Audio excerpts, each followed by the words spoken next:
एक बार सब हाथ ऊपर कर दिए। मतलब ये महाविकास आघाड़ी की जीत है।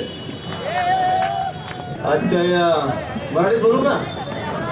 हिंदी बोलता है पण काय खरं काही जास्त बोललेलं नाहीये।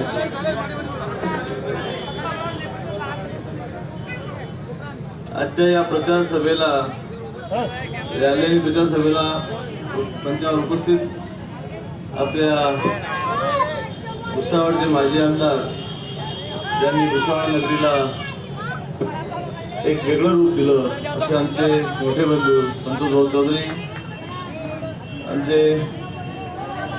मोठे बंधू आदरणीय माजी आमदार निळकंठ भाऊ पालक, जगन भाऊ सोनवणे, सलीम हाजी साहेब, मुनावरजी खान, ॲडव्होकेट सलीम भाई, प्राचार्य उत्तम सुरवाडे, विलास मुळे, राजेंद्र चौधरी, सचिन भाऊ चौधरी, उल्हास पगारे, सर्व सन्माननीय व्यासपीठ समोर बसलेले माझे सर्व बांधव भगिनी आणि तरुण मंडळी म्हणजे देशाचं भविष्य आणि समोर सर्व पत्रकार बंधूंनो, आज मी आपल्या समोर महाविकास आघाडीचा उमेदवार म्हणून उभा आहे आणि ही उमेदवारी मी आपणास सुपूर्द केलेली आहे। त्यामुळे उमेदवार मी एकटा नाही तर आपण सर्व जनता उमेदवार आहे। आपल्याला कल्पना आहे की गेल्या कित्येक वर्षापासून आपण बघतोय 10 वर्ष झालेत जे काय प्रकार घडताय त्या प्रकारावरती कुठलाही शब्द कुठलाही वर्ड ज्यांना आपण निवडून दिलं त्यांनी कधीही संसदेत मांडला नाही, कधी त्याच्यावरती विचार केला नाही। अशा निष्क्रिय लोकांना आपल्याला थांबवावं लागेल। जे संधी साधूपणा करतात, योग्य वेळ बघून योग्य वेळेस जे घडते ते आपण सर्वांना माहिती आहे। पण मी तुम्हाला आश्वस्त करेल की मी आपल्या समोर जो आलो आहे राजकारण करण्यासाठी नाही तर जनतेची सेवा करण्यासाठी आलो आहे। मला पद भोगण्यात आनंद नाही किंवा पैसा कमवून खूप काही ऐशोआराम करण्यात आनंद नाही। मला वाटते आपल्या सर्व जळगाव जिल्ह्यातले लोक सर्व प्रकारे भोगवतात। राजकारण त्याला काहीतरी बोलून करायचं, मला त्याने काहीतरी बोलून करायचं, मला ते करायचं नाही। मला करायचं तर काम करायचं आहे आणि आपल्याला कल्पना आहे हे काम करता करता जनतेने मला इथपर्यंत पाठवलेलं आहे। ठीक आहे, छोट्या सर्वसाधारण माणूस आहे, साधारण शेतकऱ्याचा मुलगा आहे, एक आपला मेकॅनिक आहे आणि आपल्या मंडळीशी सर्वांशी माझा खूप काही जुना वयाच्या 18 वर्षाचा संबंध आहे। सर्वांची खूप इच्छा होती की मी लढावं। सर्वांचे फोन येत होते, सर्व समाजातून, सर्व धर्मातून, सर्व भक्षक, सर्व पक्षातून, छोट्यांचे मोठ्यांचे वरिष्ठांचे बरेच विषय घडून गेले, सर्व काही झालं कल्पना आहे। पण ज्यावेळेस ही उमेदवारी केव्हा पक्की झाली, खरोखर जेव्हा भाऊंनी आशीर्वाद दिले।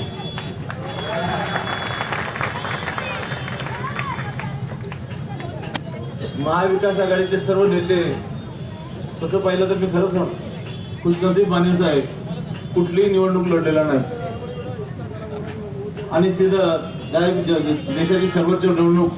पण मी धन्यवाद दिला आपल्या साहेबांना, जे आपल्या पक्षाचे राष्ट्रीय नेते सरस्वती पवार साहेब, महाविकास आघाडीचे आपले उभाटा शिवसेनेचे उद्धवजी ठाकरे, राष्ट्रीय काँग्रेसचे राहुलजी गांधी आणि सर्व महाविकास आघाडीचे पदाधिकारी ज्यांनी विश्वास टाकला।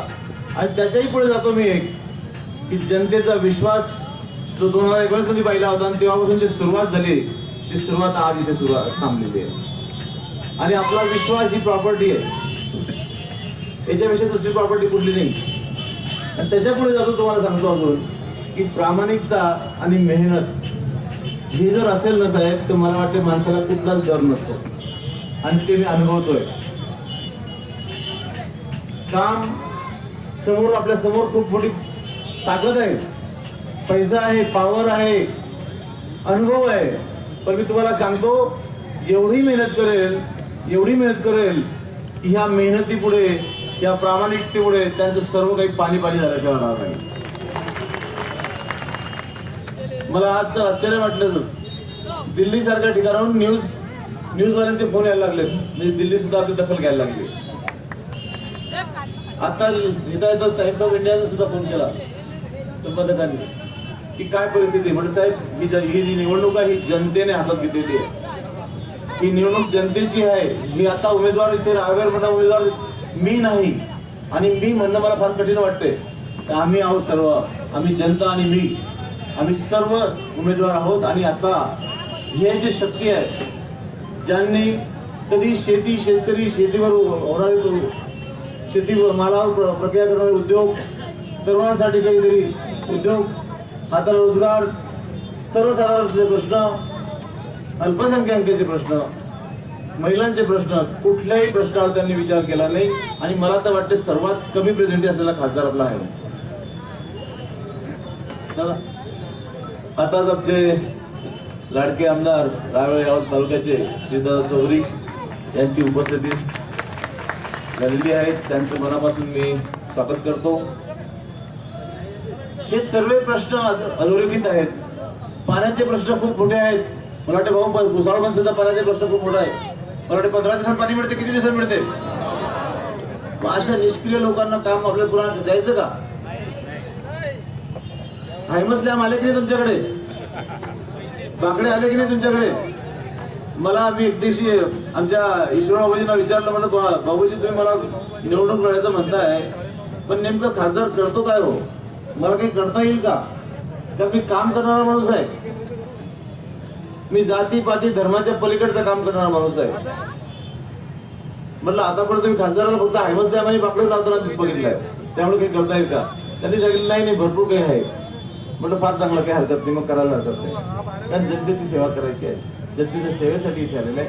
सर्वसाधारणचे प्रश्न आहे, विकलांगाचे प्रश्न आहे, हे प्रश्न सोडवणार आपण. भाऊ मला म्हणाल भाई आपण, आणि यांनी सांगितलं की प्रश्न मी तुम्हाला एकच सांगेल की आपण जो विश्वास टाकताय, आपण जो आत्मविश्वासाने सांगतात की बा आम्ही आपल्या सोबत आहोत, की समोर दिसते.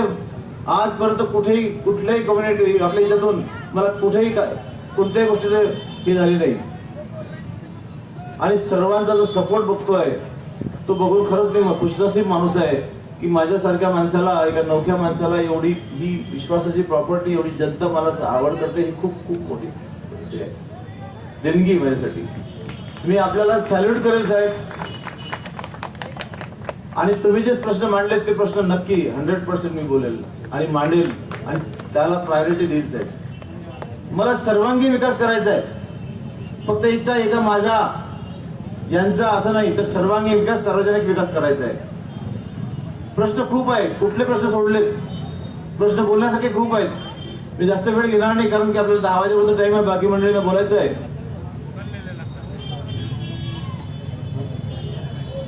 तर आपल्याला एकच आश्वस्त करेल की आपण जो विश्वास टाकताय त्याला मी तोडणार नाही. आपण जे मत देणार तुम्हाला पस्तावा होणार नाही. पण येणाऱ्या काळात आपले सर्व प्रश्न मी मांडेल, ठामपणे आपल्या सोबत उभा राहील. जे सत्य आहे त्या सत्यासाठी अर्ध्याला तरी तयार राहील. आणि मी एकच सांगेल की मी आपला हक्काचा माणूस आहे. तुम्ही जेव्हा म्हणाल तेव्हा हात धरून मला काम सांगू शकता, आणि जे शक्य आहे ते 100% करण्याचा प्रयत्न करतो. येण्याचं कारणच तेवढं आहे फक्त की जनतेची सेवा करावी. आपल्याला कल्पना 10 वर्ष गेलेत. 10 वर्षामध्ये कधी बघितलं का हो तुम्ही खासदारांना? किती लोकांनी बघितलं? गाडीवरून बघितलं असेल फक्त, नाही म्हणतात. मग आता यांना पुन्हा निवडून द्यायचं का? आता महाविकास आघाडीला निवडून द्यायचं, सर्वांनी हातभरते करायचे. येणाऱ्या 13 तारखेला तुतारी वाजवणारा माणूस, अनुक्रमांक क्रमांक 3 या चिन्हावरती बटन दाबून एवढं फूल करायचं की आपण आपल्याला सर्वांना विजयी करायचा आहे. आणि विजयी पताका आपण 4 तारखेला आपण फडकवूया. आपल्याला एवढंच आश्वस्त करतो. खूप प्रश्न आहेत, ऑर्डर्स फॅक्टरीचे प्रश्न आहेत, रेल्वे सारखे इथे रेल्वेचा मोठं जंक्शन आहे, इथे इंडस्ट्रीज व्हायला पाहिजे. खूप प्रश्न आहे, खूप काही बोलण्यासारखं नाही, खूप वेळ आहे. तर आपल्याला सर्वांना आश्वस्त करेल, आपल्याला विश्वास तोडणार नाही, आपल्याला फसवणार नाही, शब्द मानेल. नहीं जमीन लगा कुछ नहीं. मैं आपको एक विश्वास दिलाता हूँ कि जो काम के लिए आया हूँ वो काम पूरे दिलो जान से करूंगा. आपका विश्वास नहीं तोड़ूंगा. आपके लिए सही जगह सही पे हर टाइम खड़ा रहूंगा और हर कौम का, हर समाज का, हर सार्वजनिक विकास करने के लिए मैं कटिबद्ध रहूंगा. इतना ही बोलता हूँ. और मैं एक लास्ट में बोलता हूँ, मैं ना हिंदू हूं ना मुसलमान, मैं ना सिख हूं ना ईसाई, मैं ना क्रिश्चियन हूं ना बुद्धिस्ट. मैं सिर्फ इंसान हूं.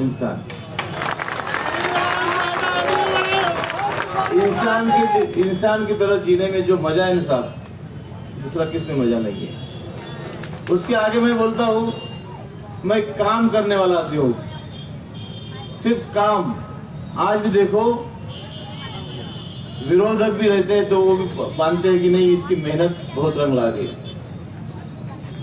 इसके लिए मैं मराठी में बोलता हूँ एक वर्ड मेरा मैंने ब्रीद वाक्य बना है, चला आता कामच करूया. चला आता कामच करूया. कामच माझा धर्म, कामच माझी जात. कामच माझा धर्म, कामच माझी जात. कामच माझे कर्म, कामच माझे कर्तव्य. चला आता कामच करूया.